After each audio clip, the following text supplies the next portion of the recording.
Welcome. My name is Ryan Woody, and my partner Amber Berg and I have put together a qualitative research presentation on our product on indicators of crisis leadership from U.S. airlines during the first 3 months of 2020.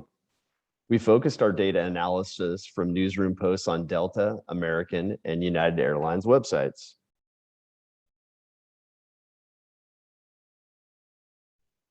So Amber and I are both interested in crisis leadership. Amber's from the travel industry, and I'm from the fire service. We partnered and focused on Amber's research question. This has been an outstanding collaborative process. We have both learned a tremendous amount that we are eager to share with you. Now over to Amber. So an overview of what we're going to present to you today, we're going to discuss our research question, how we collected the data, what constructs we applied to that, our data analysis, and then our findings and recommendations for future research.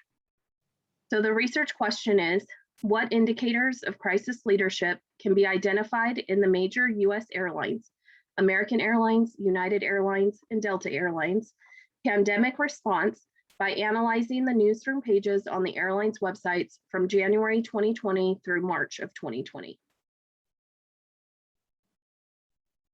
So we began our data analysis by collecting 52 articles containing language about the pandemic response, 17 from Delta, 29 from American, and 6 from United. Our collaboration delves into the 6 critical components of crisis leadership discussed by Ralph Gigliotti in 6 Critical Components of Effective Crisis Leadership and Analyzing the Dynamics of Crisis Leadership in Higher Education, a study of racial incidents at the University of Missouri.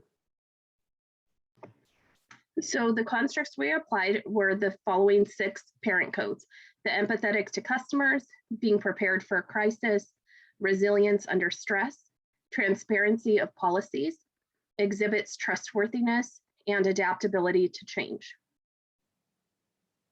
We then utilized 3 subcodes for each of these parent codes to assist with the analysis. So we broke it down into low, high, and no in reference to the parent codes. So differentiating between no, low, and high. So the example we're going to provide is with adaptability to change and how we applied these. So an example of no adaptability came from United.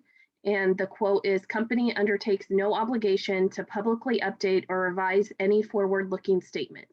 So this lacks clarity, ownership, and preparatory language. For low adaptability, this one came from Delta.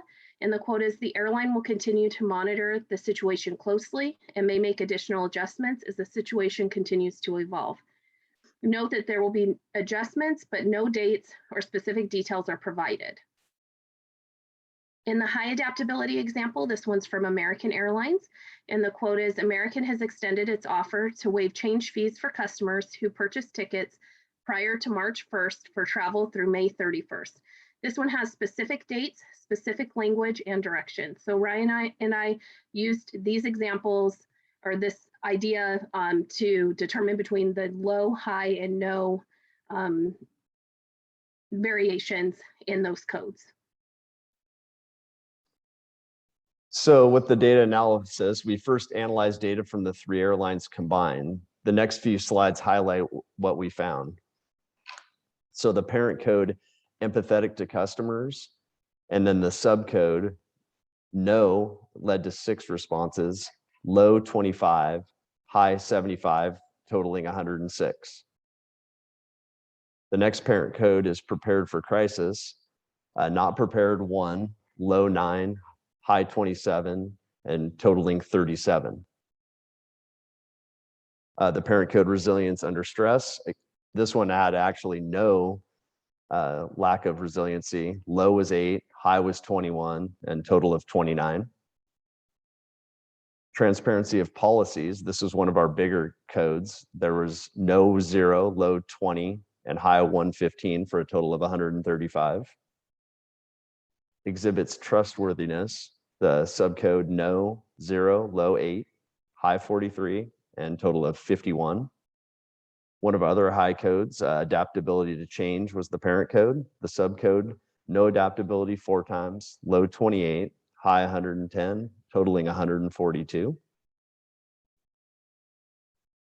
And then all airlines combined, most used, high transparency of policies and high adaptability to change. Those were our two most used ones. Least used was no resiliency, no transparency, and no trustworthiness. All other codes kind of fit in between those extremes. And then we broke down looking into each specific airline. So for Delta Airlines, they had a total of 17 newsroom posts from January through March of 2020. Their first release was January 23rd. The total codes assigned for Delta were 121. The one that was used most was high transparency of policy at 29 times, and the least used were not prepared for crisis and no trustworthiness at 0 each. American Airlines, again, their post from January to March, they posted 29 times, and their first release was January 31st. Their total codes assigned were 287. The most used were the high adaptability to change at 80 and high transparency of policy with 77. And then the least used were no resilience, no trustworthiness, and no adaptability. For United Airlines, they posted only a total of 6 times. Their first release was March 15th of 2020.